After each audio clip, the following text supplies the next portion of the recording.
Welcome to Fully Booked, the bookish podcast where I'll chat about all things book and reading related. Whether you're a new or a pro reader, there's something for everyone to learn. I'm here to help you on your reading journey and find that next great read that will keep you fully booked.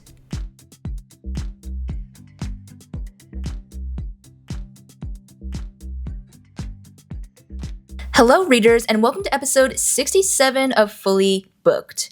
I'm your host, Natalie, and today's episode, we are going to be going through my summer book recs for you, as well as my summer TBR. Now, I feel like I couldn't have asked for better timing because at the time that I'm filming this right now, it's not even mid-morning, and we've already hit 19 degrees outside. It is sunny, not a cloud in sight. And honestly, it's just such a reprieve from the very cold and rainy spring that I feel like we have had for 2026. So it's making me really excited for these upcoming summer months, just to soak up all the sunshine and the warmth and the long days while we can.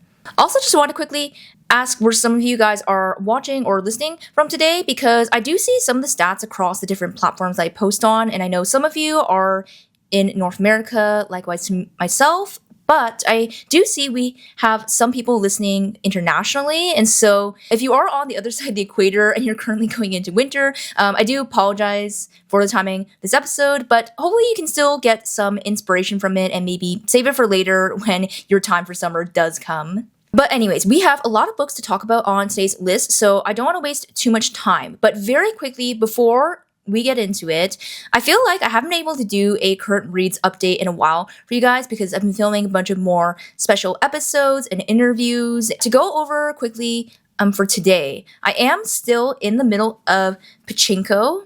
I've definitely been very steadily working my way through this book. I feel like I started it at least over 3 weeks ago, and I'm about 3/4 of the way through. I feel like it definitely worked in my favor, though, to work through this book more slowly because we just have so much going on in terms of the story and working through these different generations of this family that we follow in this story. And I'm honestly just enjoying every single bit of it.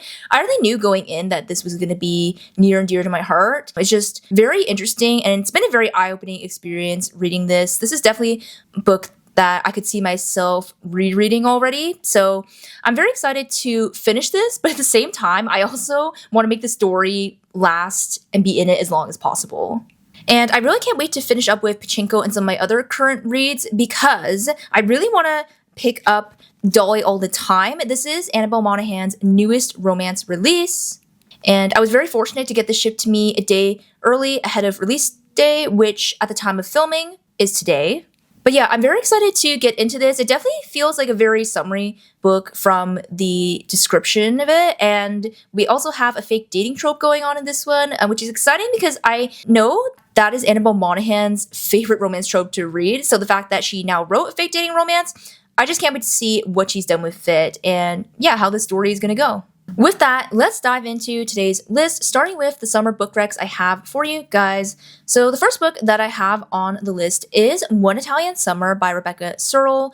This is a kind of magical realism, contemporary women's fiction story. The way I usually describe Rebecca Searle's books is basically the sad girl version of Ashley Poston, where again, there's always some sort of magical realism concept. There's usually a bit of romance and usually some deeper themes going on.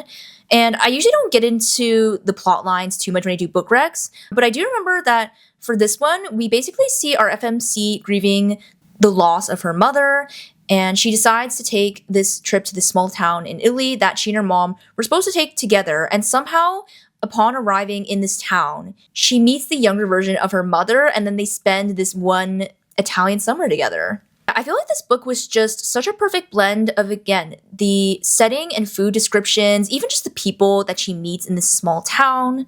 I just felt like it was such a perfect beach read, whether you're in Italy or not. I remember I was vacationing in the Caribbean when I read this. Definitely on the sadder side, though, because we do get a lot of descriptions and her thoughts around, again, the loss of her mother, as well as having never known this version of her mother that she's now getting to spend time with while she's in Italy. It's definitely a great story because, again, it's a perfect beach read, but there's also a little bit more going on beneath the surface. So I feel like there's something for everyone to enjoy in this summer read. If you want a very fun, light YA summer romance, then I'm going to suggest The Summer Broken Rules by K.L. Walther. I read this a couple years ago when I was still very much into YA romances, but I will say that summer is the best time if you are going to pick up a YA romance, at least for me, because even within the romance books that I read, sometimes I want something super, super easy to read, light and fluffy, and I feel like this book fits that criteria. But yeah, we had so many fun things going on in this story where we have the summer wedding backdrop. We also have all of our wedding guests taking part in this huge game of assassins, which I actually felt like was a very fun element in the book. And I also just remember loving both of our main characters so much in this one. I liked their romance. It was very sweet. Also, this was a YA no spice romance, which is nice if you're not looking for something spicy. In addition, I feel like K.L. Walther's books are very T-Swift coded. You can tell that she's really a Swiftie. So if you are as well, then you'll definitely like those nods and references in the story. I would unfortunately say I'm not a Swiftie right now, but I did used to listen to a lot of her music growing up. And so I was definitely able to pick up on some of the references. But yeah, that's just a little plus, again, if you are a Swiftie. Again, if you want super fun romance, summer wedding, then this is my recommendation for you guys. So this next one is definitely not your typical summer romance in terms of the mood and the setting, although it does take place in the summer. And that is 7 Days in June by Tia Williams. This one is definitely not the most fun summer setting because we're set in New York, but the reason I did want to include this on my summer book recs for all of you is because of the steaminess of the romance and how well written it was, just kind of fit for summer. This is one of the rare books where I actually genuinely did enjoy the steam and the spice, if I do say so myself. I just feel like this was so well done in terms of the way that she wrote, the tension and the anticipation between our two main characters and the build up to them getting together. It probably also helped that this book was a second chance romance, so our characters do have some history in this one, which, as you guys know, is one of my favorite romance tropes still. I feel like there were just so many different elements in this story, from having Black characters to talking about motherhood and dealing with chronic illness. So again, something that everyone can enjoy. And of course, you don't have to pick this book up in the summer since there is a lot more going on to the story. But again, because of the steaminess and how hot this book feels, it definitely fits well for the summer if you are going to pick it up. Then to round out the summer book recs, I am going to suggest Anything and Everything by Miss Carley Fortune, which includes Every Summer After, Maybe at the Lake, which I haven't actually read yet still, This Summer Will Be Different, One Golden Summer, and of course her newest release, Our Perfect Storm, which I also haven't read yet. I just feel like Carley Fortune's books are honestly essential summer reading. And of course, I'm also a little biased since I always want to hype up my Canadian authors. Sorry, no offense if you're from the US or abroad. You really don't see that many books in Canadian settings, at least in the popularly marketed romance books. So I always just find all of her settings so fun. So far, we've been to Barry's Bay, PEI, and then I know her newest release takes place in Tofino, BC, which from the pictures that I've seen online looks like an amazing place to visit as well. And yeah, something about the way she writes and describes each of her settings is just so wonderfully done and atmospheric. Like, I just really can't imagine reading her books any other time of year, if I'm going to be honest. So whether you're on a vacation or staycation, I really, really would highly recommend that you pick any of her books up this summer. I was trying to think about it though, and I don't really have one best book that you should start with when it comes to Carley Fortune. I feel like you could technically pick up any of her books, and in terms of summer at least, they're a perfect read. But I will make a note that Every Summer After and One Golden Summer have a very, very slight interconnected plot point, is what I will call it. So if you really, really don't want things spoiled, then I would highly recommend that you read Every Summer After before One Golden Summer. Or unless you really don't care, then that's fine as well. But yeah, that would be my suggestion. And obviously, I would just recommend Every Summer After because it has the childhood friends to lovers romance, which I really, really enjoyed at the time. I am going to address quickly. I know that there's a certain plot point trope that comes up that a lot of people don't like, which is the reason why a lot of people do not like Every Summer After. But I'm going to be honest, it is one small part of the book that, while I didn't love it, I was able to overlook and still enjoy the rest of the story. Other than that, I would also say that I enjoyed This Summer Will Be Different in terms of the setting, because I really loved the setting of PEI and all the different activities and things that we see the characters do on the island. It probably just seemed really cool to me because it's a place that I haven't visited, and it made me want to visit PEI even more now. I've only been to Nova Scotia in terms of like the very east coast of Canada. Like I said, other than those things I just mentioned, you really could pick up any of her books and just have the perfect summer read. Before we get into my actual summer TBR, I did want to go through the one summer hopeful that I'm hoping to pick up, which is funny because I only thought of this book as I was filming. The reason I didn't initially have any summer hopefuls written down is because I'm really hoping to take time, especially this summer, to slow down a bit, maybe even let myself mood read again, because I feel like I've really been in the grind season of TBRs, if you guys haven't noticed, which has been really helpful in getting me to pick up books that have been on the back burner or my 26 for 2026. But again, I want to give myself a little bit of room, especially because I also spend a lot more time outdoors, doing different activities. Again, gotta enjoy these short Canadian summers while I can. And then another thing is that I've actually really been enjoying browsing and picking up books randomly when I go to the library to pick up my holds. It's something that's been really fun for me to do, especially because I'm trying to cut down a lot on my book buying and be really, really picky with which books I do choose to buy and own. And yeah, it's something that's really fun, but again, it's not something I can really do if I'm constantly trying to get through my TBRs and different lists. And so I just want to give myself a little bit of space to do that and enjoy that this summer. But having said that, I am hoping to pick up The Ex Vows by Jessica Joyce. And the main reason I had this on my radar is because a lot of people have compared it to Happy Place. And I know I don't talk a lot about Emily Henry on the podcast, but I have enjoyed all of her books. And Happy Place is my favorite Emily Henry book so far. So anything that reads similar, I am very interested in. And I feel like I've heard mostly good reviews about this book. And in this one, we have a summer wedding taking place in the Napa Valley. We have our two main characters who are also estranged exes, basically coming together to help save their best friend's wedding. So I feel like we're going to have a lot of different elements of forced proximity and whatnot going on in this book. We also have a second chance romance going on, which of course I always love. But yeah, this one's just looking pretty good overall. So I'm, again, really, really hoping that I can pick this one up this summer. Now, let's actually dive into my summer TBR. Looking at all the books that I wrote down, I'm very excited to pick up all of them because I feel like I was definitely going for a more lighthearted summer this year. I picked books with lots of different settings to make things interesting.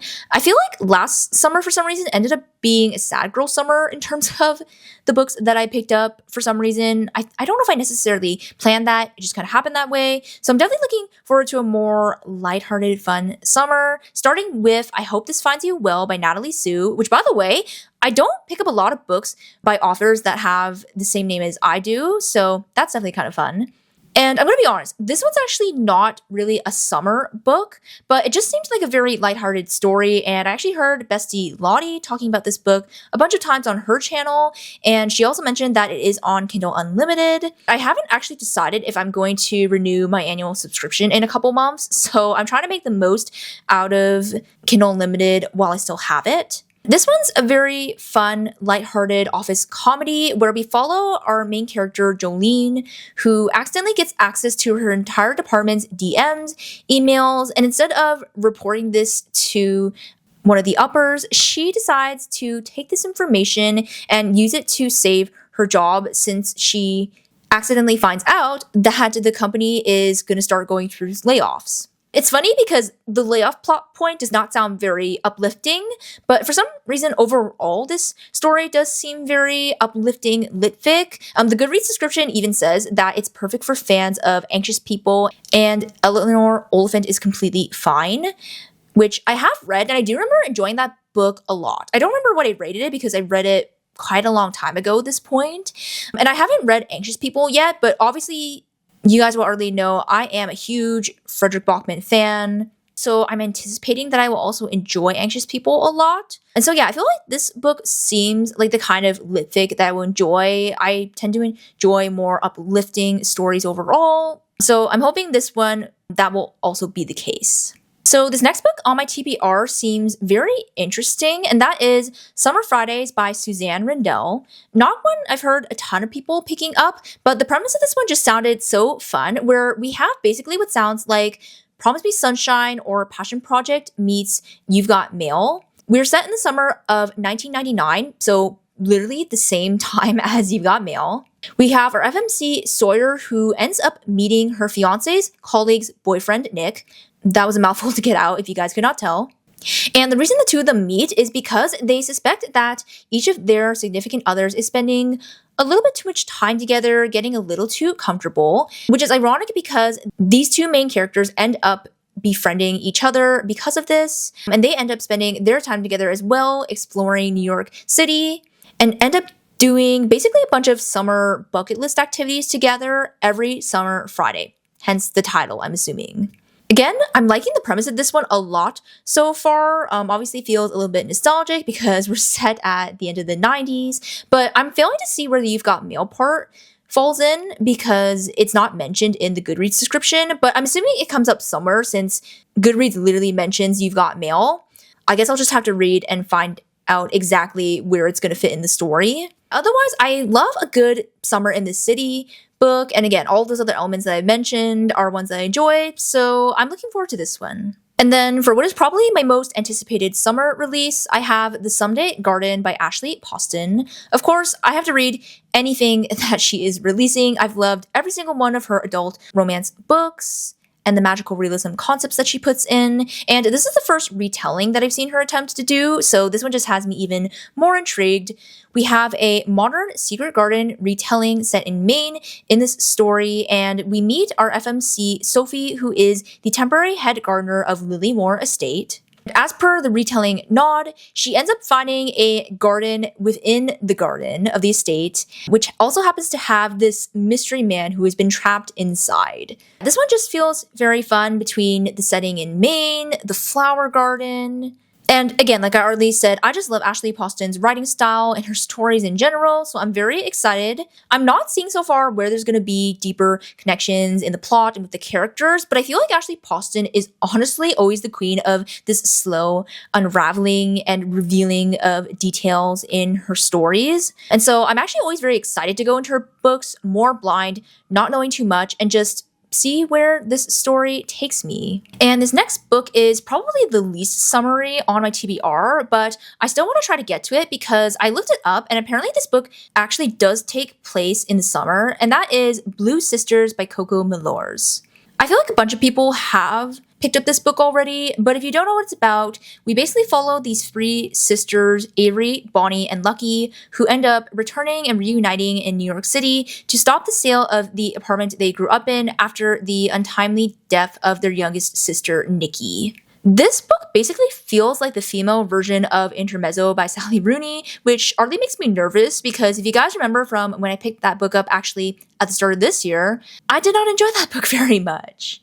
But I still want to give Coco Milors the benefit of the doubt and give it a try because I haven't read anything by her yet. I feel like we have a lot of other different pieces going on in terms of grief as well as complex sibling dynamics and relationships, which again, likewise to when I read Intermezzo, you guys know I am very interested and love reading stories about sibling relationships and dynamics, probably because I don't have any siblings.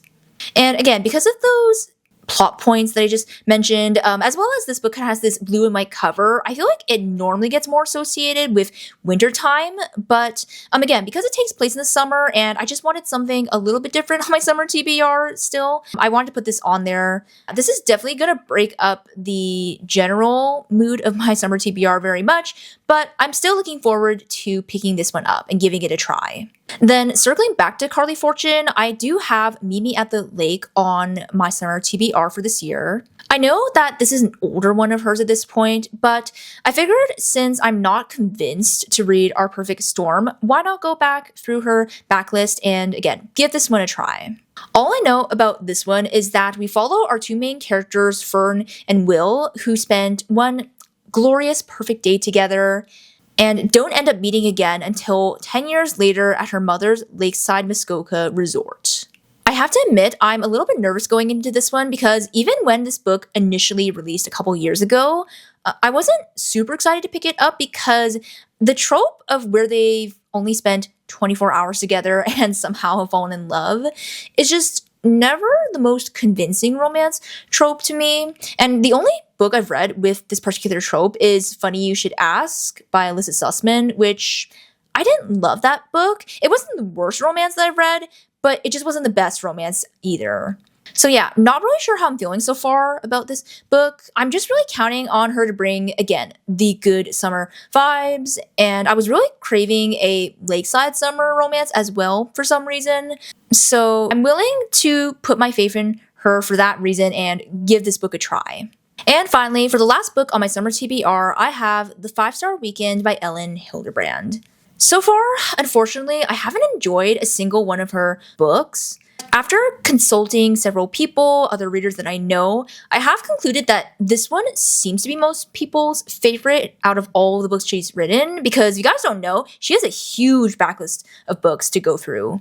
But yeah, I really wanted to get some consensus of what her most popular books are and try to start from there since I haven't really been enjoying her as an author overall. I do have to say, she is still the queen of beach reads and kind of setting more of the summer mood, I would say, likewise to Carley Fortune. So that is why I'm trying to give her another chance and putting this book on my summer TBR. Again, likewise to Carley Fortune, her books are also just so perfect for the summertime. I can't really imagine reading her books any other time of year. From reading the description in this book, we follow our main character, Hollis, who's kind of going through a hard time after the death of her husband. Her relationship with her daughter is also very strained. And so with all these different pieces going on in her life, she decides to basically host this weekend getaway with 4 friends from different phases of her life, which is what is referred to as the 5-Star Weekend. Looking at the description for this one, it does feel very similar to the Hotel Nantucket, where we just have this whole cast of characters and all these different things going on in their lives and situations that they are currently in, which I'm not super excited for because, again, I didn't really enjoy the Hotel Nantucket. I think the problem with Elin Hilderbrand's books is that she tries to perfectly blend romance, mystery, drama, and I realized that I actually don't love books that try to do this perfect hodgepodge, and I actually prefer books that, I don't know, just have a more distinct flavor and storytelling. And I don't know, there's something about Elin Hilderbrand's books that the storytelling, the way she writes narrative and everything just doesn't really speak to me. I think especially because we don't go super deep of our characters and there doesn't tend to be a ton of character development. I feel like that's usually not the point of her stories. But again, going based off more of just vibes and mood for this one, I think it is going to be a perfect beachy summer read. So let's hope that actually ends up being the case. And that wraps up my summer TBR and book recs. I hope you guys enjoyed today's episode, whether summer has started for you or not already, or again, whether you're in a completely different season. Comment down below or let me know via my socials, which I always leave linked in every episode or video description. What is on your summer TBR? I always love seeing whatever you guys are or are going to read. So yeah, let me know that. I would love to hear. And then, as always, rate and review the podcast wherever you're listening. Subscribe to the YouTube channel if you have not already. Everything is going up on YouTube, whether it's random videos, new episodes. So you definitely want to be subscribed so you'll be notified of every single time I upload. Otherwise, I hope you all are having a wonderful day, and I will see you all in the next episode. Thank you for listening to today's episode. I hope you were able to take away something, and be sure to follow the podcast for more bookish content. Until next time, stay fully booked, and I'll talk to you soon.